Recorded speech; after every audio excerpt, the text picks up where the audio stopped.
Good morning everybody, and today we are taking another look at the LEGO Zelda set from 2026, that being of course the Ganon Final Battle, and specifically, well, we're going to talk about you as well, but we're mostly interested in two brand new figures, as one of the beautiful things I get to do after having spent 5 to 6 to 7 years now designing LEGO Zelda Customs is that I actually get to compare these two to the figures that we drew back in the day, take a look at the differences, see if there's anything I prefer on the ones we did, and also just see where we deviated. And actually the great thing is the last time we did this, it was with these guys down here for the Deku Tree, and we had a look at all of those versions, and those were much similar to what we ended up doing. These guys are actually quite different, so this is actually going to make an interesting quiet ride. And of course we're going to start off with the star of the show, and we will also take a look at Ganon, although not so much because we haven't actually done a Ocarina of Time Ganon as well. So we're going to start by taking a look at Ganondorf here. He is interesting for multiple reasons because I think he's potentially one of the most detailed minifigures of the year. I would not be surprised if he wins minifigure of the year in the end of the poll at Brickset. However, he differs from mine in a couple of substantial ways. Now, both of us gave him a cape. I think this is the biggest overall difference. As this is a gorgeous piece. It is this beautiful fabric that is nice and soft and curving and has this printing on. Now, I introduced a Ganondorf based of Ocarina of Time originally, well, in Wave 2 for the Advent Calendar, but and Wave 1 for Phantom Ganon as well, but properly in Wave 4 with the Temple of Time set. And the cape I chose to give him was the Doctor Strange rubber cape. And the reason for this is because it had that collar and that billowy cape effect. Now, firstly, this was never an option for LEGO because they gave him this shoulder element, which we'll come back to later.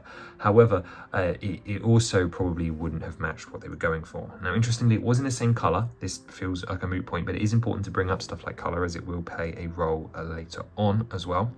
And yeah, obviously my version would have allowed for no printing. It does have the sort of a collar, which I think is quite nice and so on. However, this is ultimately a nicer piece there. So I think I prefer this version of it. Although I do think that the cape is important. The other huge differences are, of course, in the molds. So specifically the use of the shoulder armor piece and then this head element here as well. Now, the head element isn't quite as simple, I think, as just it being perfect, which it basically is. I mean, one of the things I find funny is that this is effectively the normal elf ears that they've given to sort of Link and Zelda. However, they are shaved off, which is accurate to the game, but I just think that edge is quite sharp actually as well. But I absolutely adore this piece. I mean, it's custom made for him. It looks amazing. The sculpt is so good with all these these red flowing lines, and then we've got the bold spot as well. And it really does accentuate his head and give him that unique head shape.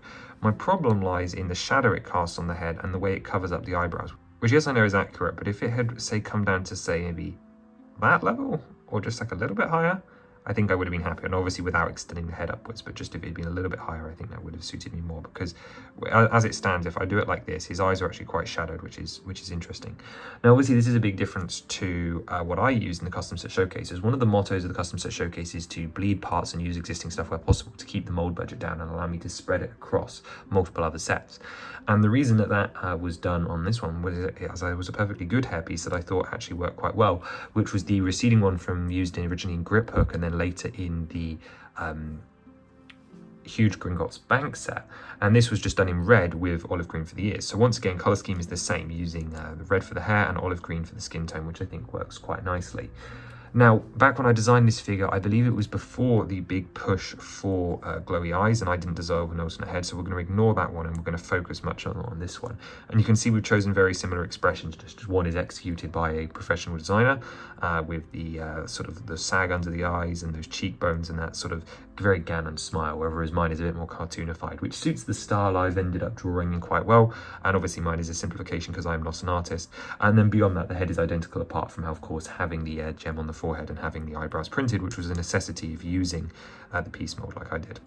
The other big one, as I said, was the shoulder piece, which I think is an excellent decision that works to buff up his torso. I can say fully that even if I hadn't have chosen to give him the cape, which as I said was my prerogative, I would not have given him the armor piece just purely because I would not have thought of it. I tend not to think about this part being printable and working out like that. So effectively mine is more closely comparable to this version here with the Doctor Strange cape. And if that cape ever does come in dark red, I'll be curious to try it, as I don't think this is by any means a bad figure. It just lacks obviously that upper detail and of course course that bulk as well, which we think we associate with him. Now, I am not a proponent of long arms and long legs being used on minifigures, so for me this is about as far as I'm willing to see things go, so I'm quite happy with this compromise here as well. I really quite like the shoulder armor, and I think it's been beautifully detailed, and well, it captures all the iconic details, right? You've got the pattern underneath, you've got the two shoulder golden bits, specifically here and here. Obviously for me these were on arm printing, so that's fine, but yeah, this extra bulk is much appreciated, and I think looks fantastic. The other thing that's important to know that's different between this version and my version is the lack of arm printing. Because I was designing him for a huge set, that being the 4,500 piece Temple of Time, I did give him arm printing, and also this was designed before we knew about the Deku Tree and definitely before the Ganon set, so we didn't know about this weird print consistency thing they're doing with Zelda, where every one of the figures has dual modded arms, but none of the figures have dual modded arms with printing. The biggest case of this where I think it would have been interesting would have been with Link to see the sort of light green arm bracing, and that's something I'd still like to see at some point in the future, but most of the characters in that set, so I understand the consistency because they don't really need it. Ganon to me is the second figure that it could have done with some arm printing, just behind Breath of the Wild Link, although it really isn't that noticeable. His arms are done in, I believe that is dark brown, yep, dark brown and tan with the olive green hands, which is effectively the same as mine, but I've been skirting around the one big difference, and that is my personal debate and only drawback with this figure is the use of tan. Now we have to contextualize this within 77093, and that is of course the fact that the big Ganon sculpt also uses tan for his robes, which makes a lot more sense for that character because it is large and sort of requires it. It makes a lot of sense. It fits aesthetically. However, on Ganondorf the person, I see them as sort of less worn down, and I see white as a closer match. Now, do I believe that means that the tan doesn't work? No, I think it still does a great job at translating those details, and is definitely accurate depending on the lighting and color palette that you look in the game. It's just obviously when you design something yourself, you end up getting stuck on certain things. So it kind of comes down to the same debate we had last time regarding Zelda's hair, where we weren't quite sure on the bright yellowish orange, which by the way I do think is a perfect match for this. I would have always ascribed her as blonde. I think we had a similar debate as well about Breath of the Wild Link's hair. Obviously we were just expecting medium nougat, so the gold was a shock. This has grown on me, this is perfect, and the new light ochre color is even better whenever that gets used for him. However, for Ganondorf, again, I just expected him to be in white because that was the contrast color in my head, and that was what we expected. So yeah, it's cool to see that. Obviously not got the printing down here like we did on mine, but then again I think mine is probably over detailed, and then just the boots done in brown, which I actually prefer over having all those detail lines, which are there printed in dark brown on the torso, just not on the boots, which is absolutely fine. And of course these legs are dual molded just like we expected. So for once it is a really fair comparison, just because my version was a top of the line figure as well with full detail. For once I actually drew the detail on there, and this was also a top of the line figure and potentially the best minifigure of 2026. We will see as the year goes on, but I think at the moment it definitely stands at top spot for me because he just looks so good next to everyone else, and he has pretty much detail on all the surfaces you would expect. I really don't mind the lack of arm printing at all. But it's really interesting to see obviously someone with a lot of design knowledge in the form of Lego, and then someone with only a fan's knowledge, and see how these things diverged. But enough on him for now. Let's move on to our other sort of cupcake for the day, and that is of course the princess, and we'll take away her light powers. Now actually I need to switch the arms out because I am finally using my custom version of this torso. I have a second copy of this torso specifically where I've changed the arms out for Miss Piggy, which while we're on it I believe is more accurate with this setup that they've done. However, if you look at the figure that I'm going to compare this to, and we'll go switch out the torso now, I actually did something more accurate to what they originally did in the set. Okay, I'm going to have to put an image up because I can't actually find the original version of the torso. I haven't lost it. I think I've just buried it in getting ready for conventions. But effectively, the original versions of these arms were lavender at the bottom with gold covering the top of the shoulders, matching her large shoulder braces. Now, where I didn't use a shoulder piece like this one in order to represent that, I did a similar thing where we printed the gold on the upper shoulders. It was a dual molded gold arm with a bit of medium nougat printing to get that flesh tone, which I still think is valid, as these are very much lower sleeves. So these are the Miss Piggy arms here. However, I don't know, neither of these really work for me. Like, this is my current setup just because I prefer these arms. However, the gold that they chose was actually accurate, and now that I'm seeing it matches closer to my design as well, I think that's interesting. Color-wise, the figure is actually pretty much identical, right? So we've still got the little bit of lavender up the top, but we've got this dark pink, which is the torso-based color, same as me, and then we've got lavender on the dress. And actually, interestingly, similar things have happened with the pennant here, where we've both simplified them. You've still got the gold coming down and the Triforce, as well as the green Hylian crest. And I've got a couple of red markings, which are basically their rimming here, which they did in dark purple instead of my red, which I think is probably an error on my part. But we both ignored the Shikurai, which I think is the right call. You've got the dress lines on here, which is something I rarely do on my figures just because I don't like blocking the prints, but yeah, it is more accurate. And then we've got the line of dark purple across the bottom, which is much better as a scallop instead of as a straight line like I drew it. Again, I tend to oversimplify a lot of things. Once again, I gave her arm printing on the shoulder bits, which to be honest, she doesn't need, and obviously she doesn't have in the real one. And I did not give her shoulder armor, largely because of the hairpiece I chose, because again, we were doing plants bleeding. And I love the ears. I wouldn't change it for the world. This is my favorite sculpt in the set, by the way. I love this hairpiece, and the way it's been designed is so very Lego and yet so very Zelda at the same time. I just really appreciate the craftsmanship that went into this head mold specifically for this here. However, in another world, I don't necessarily believe we needed the ears if they were doing a full playset theme and they wanted to keep budgets down. So I gave him an existing hairpiece, which I believe is the Elizabeth Swan one, or the one that was introduced to her in 2011.